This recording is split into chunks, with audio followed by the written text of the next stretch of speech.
अस्सलामुअलैकुम नाज़रीन, showbiz click channel में खुश आमदीद। ड्रामा सीरियल नंद की एपिसोड 49 में आप देखेंगे कि फरवा के साथ जो कुछ हुआ, यानी उसके वालिदैन के साथ जो हादसा पेश आया, हसन खुद को उस सब का जिम्मेदार समझता है और इस वजह से वो बहुत परेशान होता है और रोते हुए अपनी वालदा के पास आकर उनके पहलू में बैठ जाता है और अपनी वालदा से कहता है कि अम्मी, ये सब मेरी वजह से हुआ है और मैं खुद को कभी माफ नहीं कर पाऊंगा।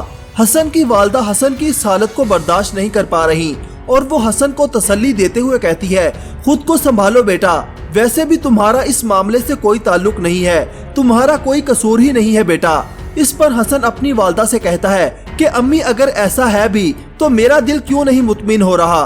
इस पर हसन की वालदा कहती है कि देखो बेटा, वो इसलिए कि फरवा से जब तक ताल्लुक नहीं तोड़ोगे तो तुम इसी तरह दुखी रहोगे, उलझे रहोगे, इसलिए जैसे ही सूरत-ए-हाल जरा बेहतर हो जाए ना, तो तुम्हारे लिए बेटा यही अच्छा है कि तुम उसको तलाक दे दो बस। अपनी वालदा की इस बात को सुनकर हसन हैरत से अपनी वालदा को देखता है और कहता है कि अम्मी, मैं उसे तलाक नहीं दूंगा।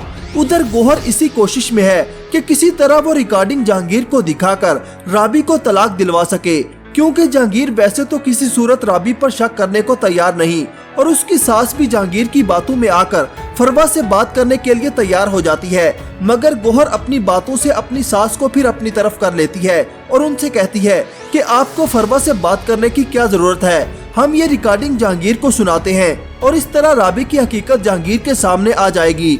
जिसके बाद जहांगीर की वालदा जहांगीर से जाकर कहती है कि तुमको यकीन नहीं था ना मेरी बात पर, और फिर वो मोबाइल जहांगीर को देते हुए कहती है कि तुम खुद सुन लो। जहांगीर वो रिकॉर्डिंग सुन लेता है। इसके बाद गोहर जहांगीर से कहती है कि राबी को मेरा ही शोहर मिला था अपने मंसूबे को अमली जामा पहनाने के लिए, और फिर वो गुस्से में राबी की भाभी के घर जाता है और राबी को गुस्से में पकड़कर अपने घर लाता है और कमरे में ले जाकर बेड पर पटक देता है और राबी से गुस्से में कहता है कि मैं तुम्हारे लिए उनके खिलाफ खड़ा हुआ और तुमने मुझे उनके सामने ही झूठा कर दिया। इस पर राबी कहती है कि आप पूछिए साकब से क्या सच्चाई है, वो आपको बताएंगे।